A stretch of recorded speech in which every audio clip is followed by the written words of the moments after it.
everyone. In today's episode, we call it an episode even though we don't have nearly enough fans to call this a show. But hey, fake until you make it, baby. And that's exactly what we are gonna do. In today's episode, great food, great views, David almost fainting. That's not a joke. We actually had to stop the cameras for a moment there. And the unmistakable taste of disappointment. All of that in today's episode. And yes, we're sticking with episodes.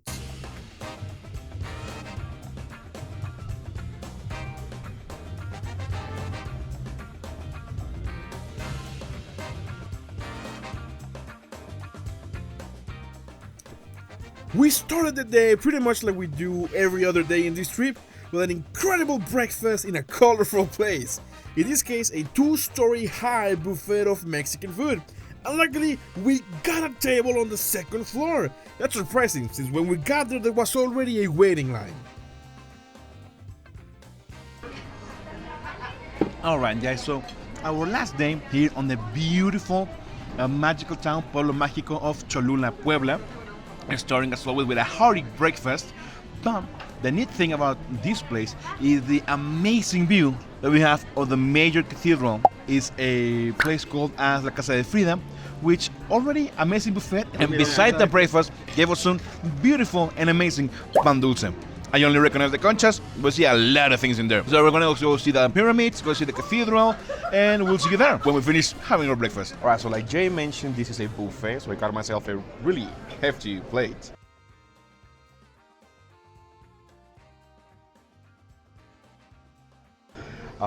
It's a lot of things. Yeah, I had chilaquiles, meat medallions, I have 2 tostadas, one of tinga, one of Russian salad. I don't know what that is, but I also got a flauta, but it's a potato flauta. It's not the best one, not the most popular one, but I love it. I love potato tacos.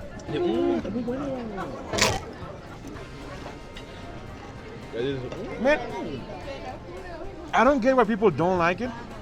Freaking potato flautas, they're elite. They're really, really good, man. Remember the pan dulce, the baked goods that came with the table? They're not just baked goods, they are also stuffed with different fillings. This is like sweet cream, there's also jam, strawberry jam, grape jam. I don't know. Amazing. I love this place. I love this place.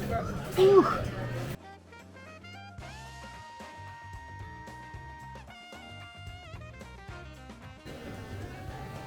This place was full of all types of Mexican delicacies, from main dishes to desserts and even some fruit.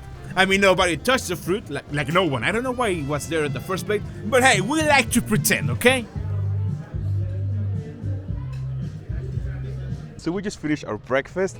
It was a heavy breakfast, it was a buffet. We ate way too much food than a group of people that are about to go up a mountain should. But it was delicious and cheap, so how could we not? But in any case, we are finished. Now we have to get all the way up there. So wish us luck. We're gonna need it. And with our faces stuffed with food and coffee, it was time to get some air and mentally prepare for the small challenge in front of us. And by small, I mean gigantic. Before that, we did have to go for a little bit of a walk though, for real, because we really were too full. And we needed to get some cash since we saw another street market pop up. And of course, as in every day in this trip, we found ourselves buying some more pulque.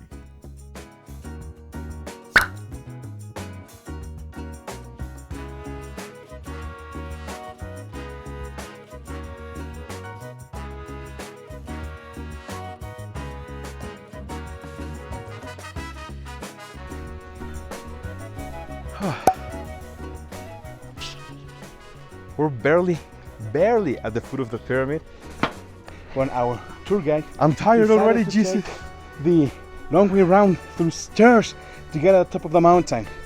But first of all, a wishing well.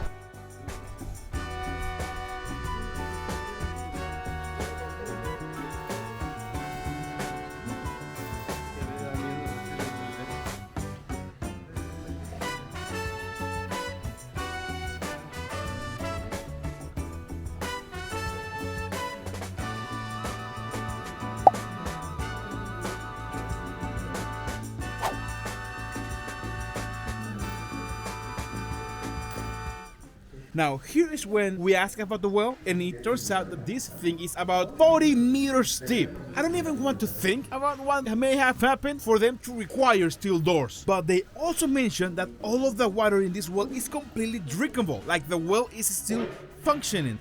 And I even got the chance to get some water off the well myself, since I didn't saw any bucket or anything like that. I did end up asking how did they took the water out of said well, and it turns out that in the 21st century they just used a plumbing system. Okay. Apparently that wishing well, the well is still active and you can get water from the well, which is surprisingly pristine, by the way.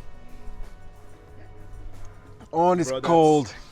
Oh, it's cold. It's good. It's like better than like bottled water. It's really good. It's better than bottled water. That's right. Try it. You, camera woman, do you want some water? It's really good, man. It's surprisingly good. I know it's weird to say that water tastes good because I mean water is supposed to be tasteless, but it tastes really good. Here you can see us go up our second flight of stairs, and me, as you can probably see, I'm out of breath as I'm trying to tell my friends about a little kid that came to me speaking in English and then immediately ran away when he realized that I was too also Mexican. Oh wow.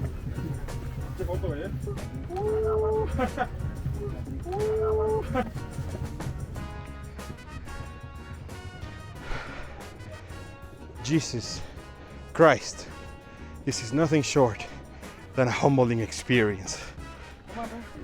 And it was right about this time that we had to stop the cameras because David here was on the actual verge of passing out. I know it sounds silly, but look, I swear it's more steep than it looks on camera. This was an immense hike up, and let's face it, we don't have the best condition around here, okay?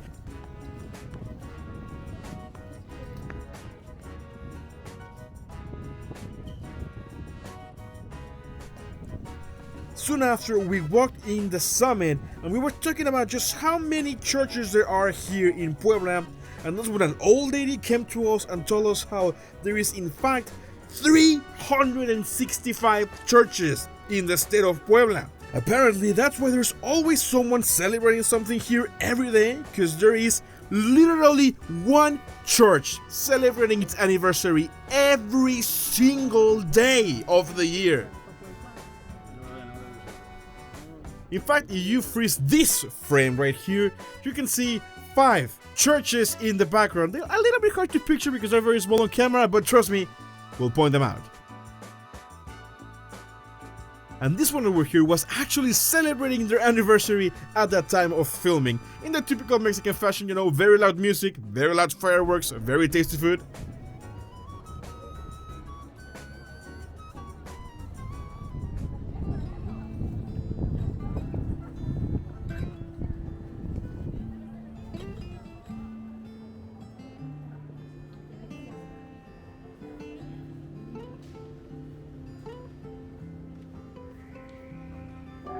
Now, the Santuario de Nuestra Señora de los Remedios, or in direct English translation, the Sanctuary of Our Lady of Remedies, is the name of the temple where we are at right now. It's located at the very top of the Great Pyramid of Cholula, in San Pedro Cholula, originally constructed in 1594 and partially rebuilt in 1864 after some damages caused by an earthquake. Later studies recognize the intention of the builders to place it on top of a large Cholulteca structure as a way of highlighting the beliefs of Catholicism above the ancient Mesoamerican beliefs.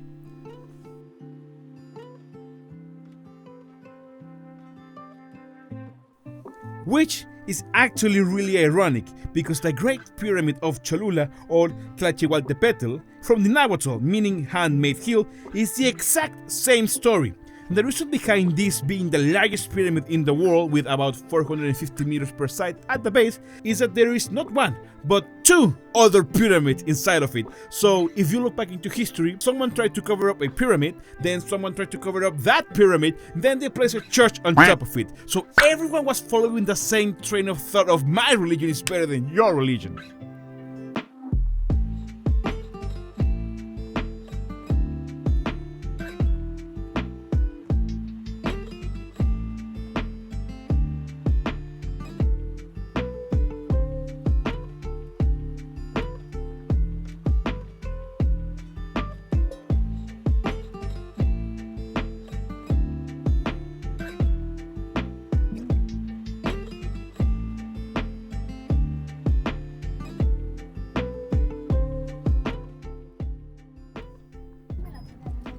We also found this little machine that makes any 1, 5 or 10 pesos coin into a little medallion with either historical or religious drawings inside of it. I don't know, we thought it was pretty cool, so we went ahead and got a couple of them, you know, for souvenirs. Porque quedó bien bonito en la moneda de uno.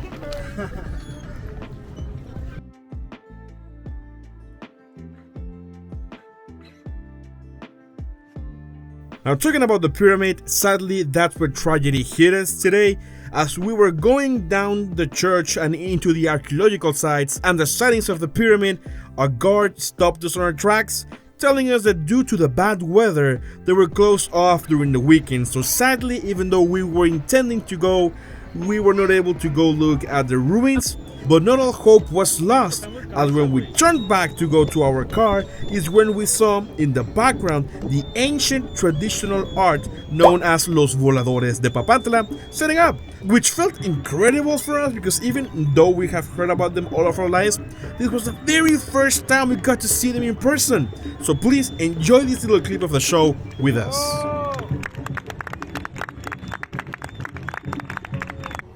Now, watching the amazing but rather short show, it was time to waste some time. We still had a couple of hours before our flight back home, so that's when our friend decided to take us to a special restaurant to fill up the missing time.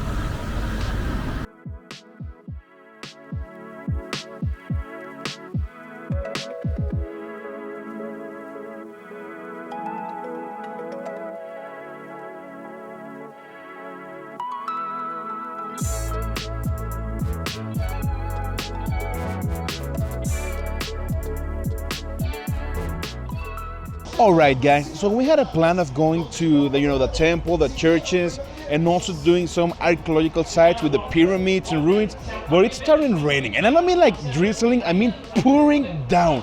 And when the rain came down, it was already too late. Everything on the plazas were already closed, so we decided to head for dinner. And our local tourist guide here, Abner, told us about this great Arabic food place that it's called jorobas, like the camel, the humps on the camel. So we just ordered. We're gonna have to, quote unquote, end the video with a dinner, but at least we'll show you some Arabic food here in Puebla. Kind of weird, but funny.